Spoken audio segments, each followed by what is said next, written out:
Was this a preordained crop dust, or was just?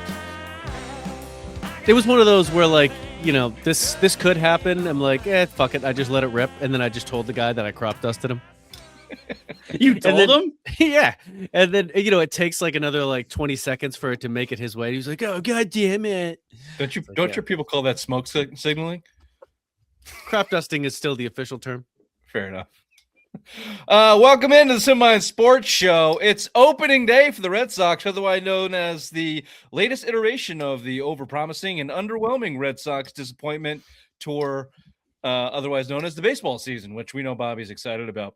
So we were talking a little Red Sox tonight, among other things. Bobby, you whiny bitch. Maybe is that why I didn't get the invite right away? Yeah, was that why? You're busy smoke signaling your coworkers, and we know you didn't want to talk baseball. But we are going to talk a little baseball to start the show, among other things. But first, we're going to start with some opening takes, as we always do. Ray, bottom of the totem pole of dumb, the obvious one, Dr. Big Mac. Why don't you go ahead and kick it off? Thank you, Richard. Everyone's talking about how the Red Sox are going to be a positive thing this year. They're going to make the playoffs once again because, this lineup is looking great in the World Baseball Classic. But wouldn't you want your starting pitcher, your ace, Garrett Crochet, to be electric too? Because he's had a weak spring, 7.37 ERA in about 14 innings pitched. He's not looking great as your ace right now. So if everyone thinks that this Red Sox team is looking great, look at your starter. Look at your ace. He ain't looking that great. So I don't see big things happening for the Red Sox this season. Okay. Bobby, I think I'm on your level of hate for Ray right now, just based on that opening take alone and his general demeanor to start the show, which is stupid, shit-eating grin and chock full of dumbness. I'm getting aggravated. Why don't you give us your opening take, see if you can calm me down? Certainly. Things are already starting to cool off with the Tatum return here. It's what do you know, after Tatum's back, it's fun. Let's play basketball. Everybody's enjoying it. Things settle down. He misses a game. He comes back. He misses a game. Everybody's out of whack. And then, oh no, they have to learn how to play basketball again together. And things start to get weird. Missoula starts freaking out. He doesn't quite know how to do it. They're losing games. They're doing dumbass shit. He's trying to figure out how to play again. Things are getting weird with the Celtics, and hopefully they can figure this out. And it's just them kind of figuring it all out before the playoffs actually hit. We need them to learn what they're doing. Yeah, I'll piggyback on that Celtics take. My opening take was Celtics as well. And it's not that they're learning how to play together again. They are just reverting back to the old Celtics. The fourth quarter of the Minnesota game showed you everything you needed to know. They are going right back to Missoula ball and Jason Tatum dominant. And, if you go back to last season, if Tatum did not blow his Achilles, what we would be talking about going into this season in October would have been, are they going to be able to change the way they play basketball? Because the way they play basketball is why they lost to the Knicks in the second round last year. And don't give me the shit that they were going to win that game that Tatum blew his Achilles in. They blew 3 20-point leads in the second half of that series last year because of the way they play basketball, particularly in the second half, particularly in close games in the fourth quarter against good competition, of which they have an abysmal record against the top 10 teams in the NBA this season. Everything that we look for a glimpse of hope for Tatum coming back in these scenarios was just kicked right in the balls for me in that Minnesota game and sprinkled in these other games. They haven't changed. They haven't done anything different. Get ready. Round 2 exit, Missoula ball. It's coming. So that's some Celtics talk on the agenda there for you. We will start Red Sox. Ray thinks the season is doomed because Garrett Crochet had a couple bad innings in spring. The Celtics are certainly doomed because Joe Missoula still doesn't know how to coach basketball. The Patriots, the arrows are pointing up. We've got some tidbits and tadbits there for the Pats. As we go into draft season, good fucking God, is nothing on the football, screen. All draft already. It's already starting to annoy me. Everything's annoying me. I blame it on Ray. So to ease that tension, we'll go to this or that, which is always good for some laughs, and of course, simplest minds of the week to end the show. This is the Simple Minds Sports Show, Friday Rewind, live Tuesday, March 24th. Welcome to the show. I got something troubling on my mind. I got something troubling on my mind. I got something. Hey, if you're watching on YouTube, you're welcome. New room for Bobby, same stupid mic. Ray is looking, let me say, cheerful. Did you Thank you all gummed up over there? Or? No, Just had a good day, did you? Just having a good day. just had a good day. Yeah. He's like a chipmunk after winter. He's got all his nuts in his cheeks, and he's ready to gear up for a summer season. Yep. He's looking- Except with normally chipmunks after winter are a little skinnier. He's kind of on the fat side. well, yeah, he looks jolly. I'm going to call it jolly. I'm going to stay away from the F word for Ray Thank you. I tonight. appreciate that. I I'm appreciate going that. to call it jolly. Speaking of jolly, the Red Sox, it's opening day for the Red Sox. Where once upon a time, what a day this would be. I mean, what a time of year this would be. The weather is changing a little bit. And Not really. baseball season, not really. The baseball season's on the horizon. Outdoor things are coming your way. And now it's just kind of a I don't know. They're still potentially going to sign somebody for the bullpen because their offseason is fucked and baseball is a slog that never really ends. Now, we are coming off a bit of a high for baseball lovers off that World Baseball Classic. So we'll see if that pumps some adrenaline into the teams and into the season here. But I don't know. Ray, there's just not as much. And maybe it's just because I'm old and fucking angry, but there's just not as much luster around the opening day as there used to be. Do you think that's right, or do you think I'm just being an asshole? No, I think you're right. I think that there's no real, usually you saw the moving trucks, like everyone's coming back from spring training. They're going to Cincinnati to play the Reds in a shit game. I mean, you think they'd get a little bit more of a marquee matchup instead of going to play the Reds, but they're going to play the Reds. And it just doesn't seem like there's much attention right now about it. Like usually it's like end of April is when you start getting into the Red Sox season. What were you saying there, fucking chief? Mumbling Bitch. Cherokee? What do you got to say, Bobby?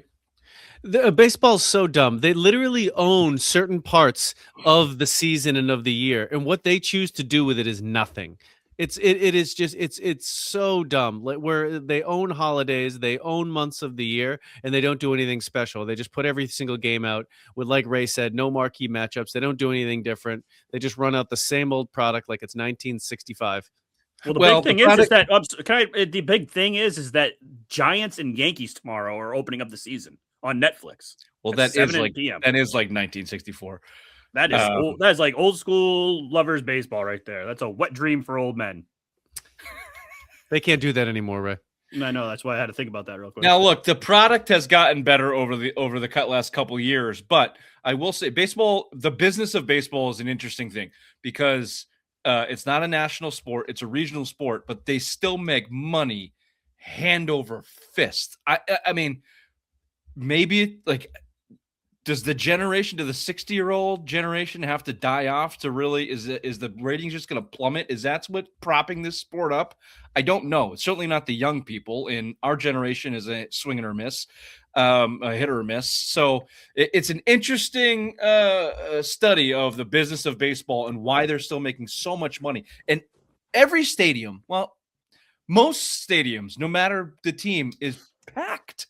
I was going to say that Colorado Rockies last year with the Marlins when they the had Rockies, like the Pirates, the Rays. Yeah. You have some outliers for sure, Yeah. but your team doesn't have to be the Dodgers or the Yankees to sell out. Like the Royals, the Twins. Like there's mid-market teams that do fantastic at gate sales, and they're just making so much goddamn money that they don't have a massive reason to change. There's not a lot of incentive for them to change what they're doing. But you're absolutely right, Bobby. We should be seeing their marketing department should be exploding social media, should be all over the place. Opening day MLB, international, go play a game in Japan or something to start the season. They tried that a couple years ago, it didn't work. But like the NFL is always throwing this shit against the wall and seeing what sticks. MLB is, they're always slow to this. So maybe they'll learn. It feels like they're learning a little bit slowly. All right, to the Red Sox specifically, I just touch base on the roster. We're not a huge Red Sox show here, but So we have no fucking idea who's on the team, basically. So let's get an idea who's on the team. Here's your opening day predicted starting lineups. Lead off, future hero of Red Sox Nation, Roman Anthony, leading Future off. brother-in-law of me, because I'm going to marry his sister. Very good. I'll let you. Is that going to be a secondary marriage to add to one of yours, or are you going to? No. I'd leave my wife in a heartbeat for Lila. But have you seen her social media? Get with her. Get her. Maybe she can market the shit out of MLB because she's all over social media right now, and she understands what sells. Yeah. That's for sure. Can I tell you the first aggravating piece about this Red Sox roster? The next person? No, Roman Anthony at DH as a 22-year-old. Not Since when playing did DH is opening the first hitter on board? That's usually like leadoff is what it's called. Whatever, leadoff. Yeah, whatever. Since when does that happen? A lot has changed in baseball. This being one of them, which I do not agree with. The nerds will tell you that your best hitter should get as many at bats as possible, which would be leadoff, because every time the lineup flips over in the ninth inning, if you're batting fourth and not ninth, and you only get 3 outs, then you leave your best hitter on the bench. And that goes against all traditional strategy when your best power hitter does not have anybody on base. I was going to say, why would you want your best hitter up when they don't get anybody on base? And then when it goes back around, and then the 7th, 8th, and 9th hitters who blow are the ones who get up before them, it makes no fucking sense. When he has saying if Jarren Duran, go ahead. When Roman Anthony has 30 home runs and 40 RBIs, we will be asking the question, why is this fucking guy batting leadoff? Yeah, that will be. He may not for the whole season. Last year, their best lineup was with Roman Anthony batting leadoff. However, if the World Baseball Classic is any indicator, this kid is coming on fast, coming on strong, and power is going to be there. And they're not going to be able to keep him at leadoff. They're going to have to push him down the lineup for the RBIs. They're saying if Jarren Duran. Sorry, Ray, sorry to interrupt because Bobby interrupted my point. This kid should be playing the field. I get they have a log jam in the outfield, and technically he's probably their 4th best outfielder, but something about that does not sit right. You should not be DHing as a 22-year-old or whatever he is. He should be playing in the field. There's never been a full-time DH. Like in the MLB, go look at the history of DHs. They're all older guys for obvious reasons. He's good enough to be in the field. He should. I don't think it's good for his career. So we'll see how long that lasts and how much they put him in the field. I don't think it's a permanent thing. I think he'll switch off with Duran and so forth. But first thing that aggravated me. Sorry, Ray. What? If he starts to get fat, then it's going to be a problem. They're saying if Jarren Duran starts batting like he was back in 2024, then he will probably go to lead off, and then Roman Anthony will be your number 3 hitter. So sure. Yeah. And, we'll go down this roster. You're certainly missing a right-handed bat. You're left-handed heavy, so that's going to present challenges for Alex Cora with Anthony, Duran, and Abreu all being lefties and all being, 3 of your top hitters, as you'll see here as you move down the lineup. So Trevor Story, starting shortstop, batting second. Let's just take some tangents as they come. Do you know what will derail this season? At the number one thing that will derail this season faster than I was going to make a Ray's mom joke, but I'm feeling kind tonight. Trevor Story going back to the Trevor Story of which we know, not the Trevor Story of last year. The Trevor Story of last year single-handedly propelled this team at times in the season to the playoffs. That is not the expectation that he has presented throughout his career. Certainly not with the Red Sox, mostly due to injury. Just penciling this guy in for his 2025 season this year, I wouldn't do it. I think you have to lower your expectations on him. And if he gets injured, not only offensively are you missing that right-handed bat and some power, they have basically no one to back him up at shortstop. So that is probably my biggest concern going into the year. Not Garrett Crochet's 7.3 ERA, right? Sorry. And he's injury prone, like you said. So, I mean, it's scary to think about what if or when it does happen with Story. Yeah, for sure. Jarren Duran in the 3 spot had a good World Baseball Classic for Mexico. Always a hit or miss with that guy. If he can come on strong, he's got the talent. It'll be great. Wilson Contreras, their new pickup, playing first base, the big right-handed bat that they promised us. That basically was just a replacement for Bregman, who was a replacement for Rafael Devers. You've gone from Rafael Devers to Wilson Contreras at first base. You just wanted Rafael Devers to play first base a year ago in spring training. Third base. Bobby, what How did he about say? Third base. Rafi, could you play first base? Third base. No. So you end up with Wilson Contreras and no Alex Bregman. There's your right-handed bat. Wilyer Abreu, again, another good World Baseball Classic for him. Left-hander. He's going to be playing. He was a platoon. He's been a platoon guy. His career with the Red Sox. He's going to be a full-time guy, and we'll see if he can hit lefties. That's going to be your biggest challenge for this lineup. Can you all hit lefties? Abreu is going to be chief among them, because if he can't, anytime you face a lefty, you're losing massive power in that lineup. That lineup kind of goes to shit. If Duran and Abreu can't hit lefties, you're fucked. Caleb Durbin, massive question mark. We don't know. High upside there. Highly drafted kid. Where did he come from? Royals or Brewers? Brewers. Yeah. We'll see. It seems like a solid, decent enough bottom of the lineup guy. Marcelo Meyer, the big headlines at a spring training outside of the World Baseball Classic, was basically Alex Cora dicking around with this guy and trying to get him to become a professional. Is kind of what it felt like. Does that settle with you, Ray? Yeah, that's what it sounded like too. So again, God-given talent, as smooth as a natural baseball player I've seen in a long time. Like just every motion, even especially for a big kid. He's 6'3", 6'4", Giant. plus 200. Yeah, thank you. And just smooth with it. Left-handed bat, can't really hit lefties. Poor plate discipline, and the rap on him now is that he's lacking the professionalism to maximize his talent. However, he won the starting role at second base. He will be platooning with Mr. Falafel himself. That's what I've decided to call Isiah Falefa, because I can't ever remember how to pronounce his name. But a big season for Meyer. He's either got to perform or the Red Sox are going to regret not trading him in one of these past off seasons, which Billy Baseball said they should have done in the first place. Big season for Meyer. Let's see what he can do. Rafaela in center field. Excellent defense. Streaky hitter. I like Rafaela. Him in center field.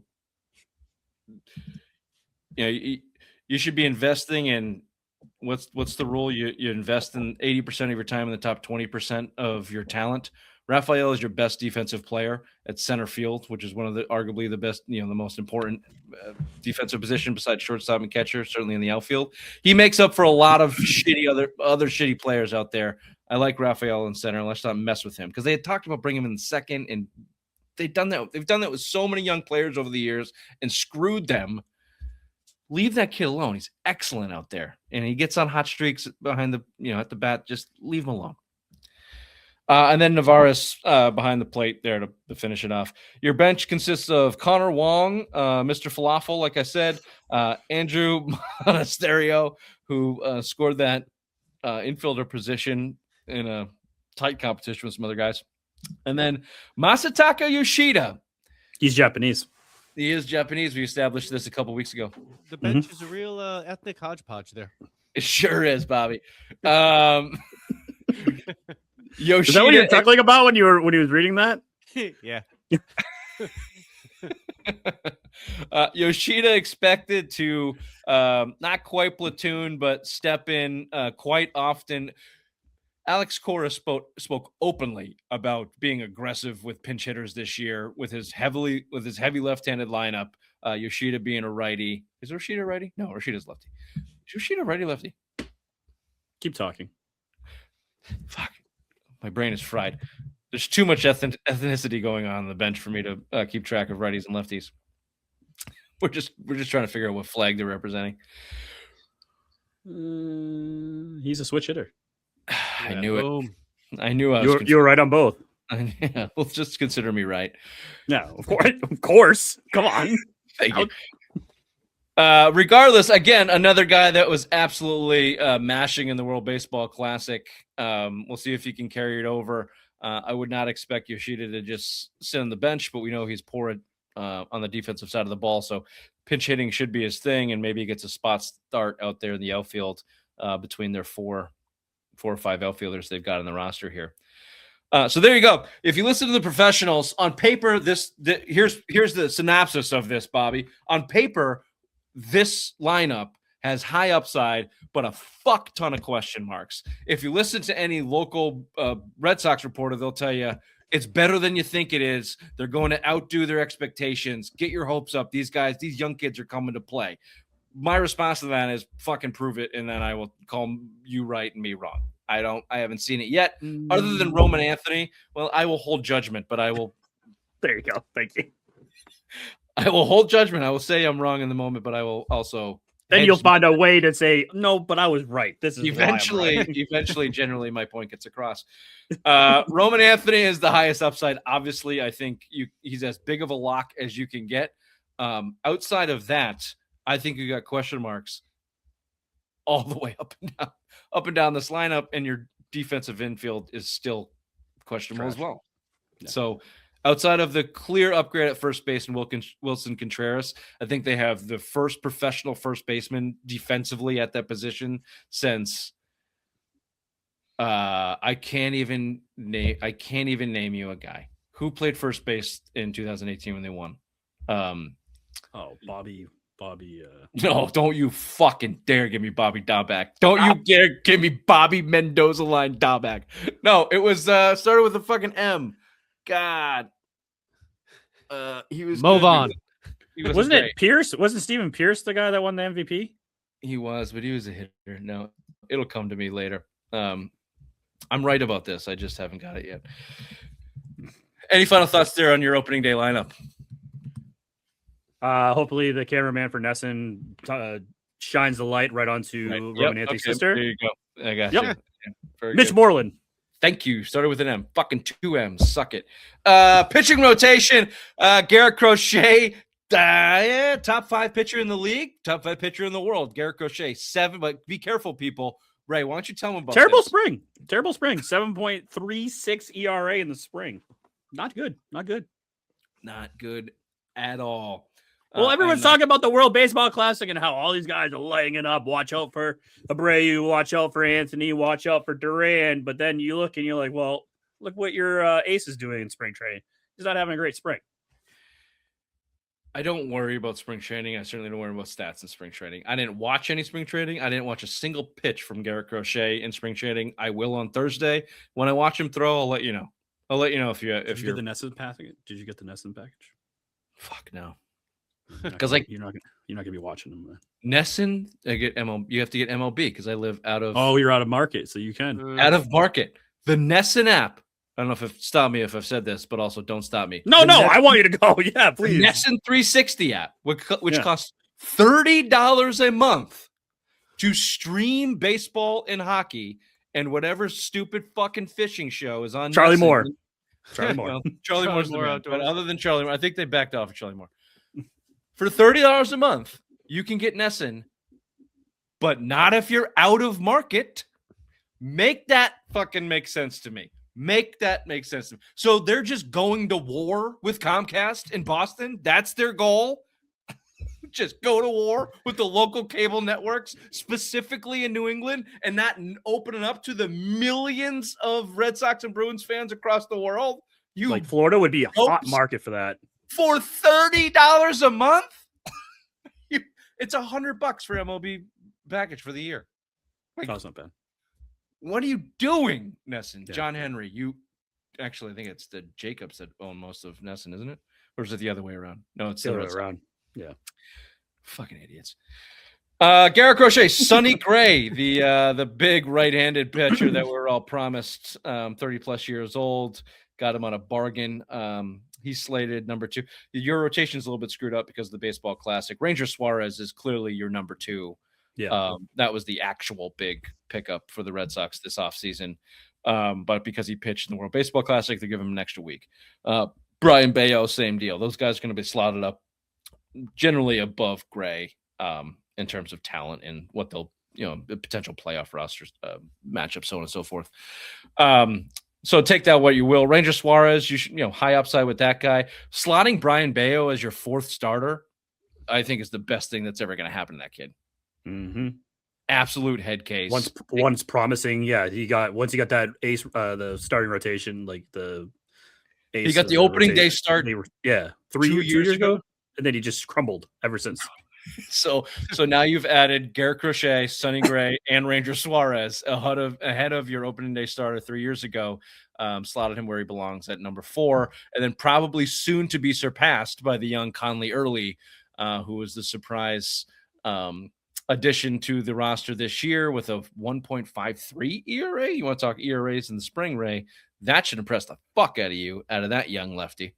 Does. And then he went to the deciding game against the Yankees at Yankee Stadium, and that fucking held check up well. mark all around on him. A lot of high marks for Conley Early. A pitcher's pitcher, not a flamethrower, not a thrower, a pitcher's pitcher, not a guy you see very often. Greg Maddux, awesome. Yeah, arguably the best pitcher of all time, Bobby. Why don't you fucking read a book? Nerd. Your bullpen. Real quickly, your bullpen, and this is what, and I'll just read these names, but I'll give you this, Ray and Bobby. Here, outside of the lineup having massive question marks, they didn't do enough in this bullpen. They did not do enough in this bullpen. Aroldis Chapman is 37 or 38. He's coming off the best year of his career. I don't know what he was doing, but hopefully he does more of it. He can't repeat last year. If he can get to 80%, it'll still be good enough, but watch out. That might not happen. But Garrett, he does wear a wife beater in every pitcher that he takes, so you respect him. Respect. Garrett Whitlock gave up the game-losing hit in the World Baseball Classic for Team USA, and you go back to the playoffs last year, I think he's taking steps back. So Careful there. Justin Slayton, another hit-or-miss guy. Seems like he's got a lot of talent. Good spin rate on that guy. Nerds love him. But I'm not chalking him up for a can't miss. Greg Weisert stinks. Danny Colombe, never heard of him. Giovanni Moran. You got it right. Moran. They had that. That was their big reliever pickup this year, if I have that correctly.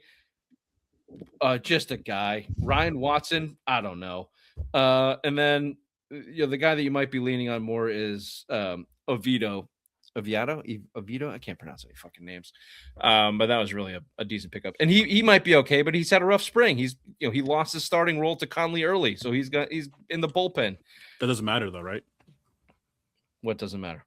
Spring statistics and it does. Apparently, it does the fucking Cora because he lost his starting role. Tommy Canal. Yeah, I think I pronounced that one right. 33-year-old, had a good couple years with the Yankees. Red Sox signed him to a minor league deal. Classic Red Sox contract there. Low risk, high upside. You'll see him in a couple weeks. We'll see if he's got anything left. And then you got names like Patrick Sandoval. Who's the other guy that's injured on the Cutter Crawford, Patrick Sandoval. They're coming off Tommy Johns. Give me Peyton Tolley immediately. That guy had an awesome offseason. The interviews he takes, the stuff he does in front of the Red Sox when he was doing the rookie shenanigans. I like this guy. He is a baseball guy. He just has that mustache, fat fuck. Was impressed by like the atmosphere at Fenway Park, just doesn't want to let his teammates down. Sign me up for Peyton Tolley. Get him on this fucking roster. Peyton Tolley's electric. He does know how to pitch. He has one pitch. It's a monster fastball. It comes out of his ass. See? Fucking love it. Yeah. If he and them would just commit to him being a closer, that would be Charlie Sheen, Major League Baseball level of electric, bringing him out to just come out wild thing. Yeah. Wild thing. Yeah. I like the way that sounds. So we'll see how he does in Worcester. They want to get him some secondary pitches because he doesn't have any. He just throws fucking heat out of his stash.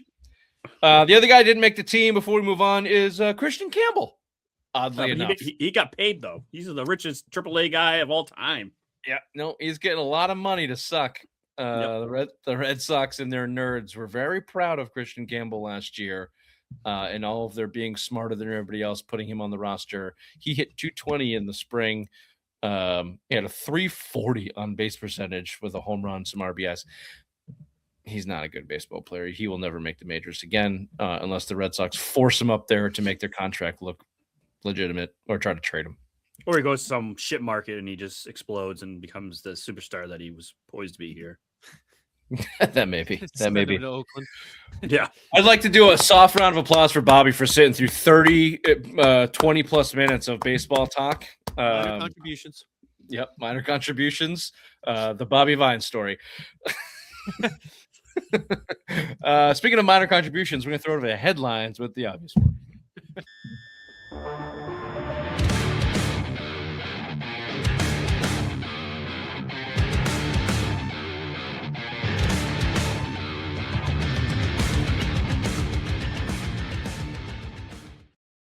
Thank you there, Richard. We are heading to Cincinnati, and no, it's not for that terrible skyline chili. It's for opening day as the Red Sox take on the Reds. First pitch, 4:10 on Thursday. The Celtics lost at home to the Timberwolves for the first time since 2005.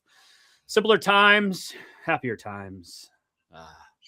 Next up, home date with the defending champs, OKC. 12 games left in the AHL season. The Bruins hold the first wildcard spot. They take on the Maple Leafs at home while we record.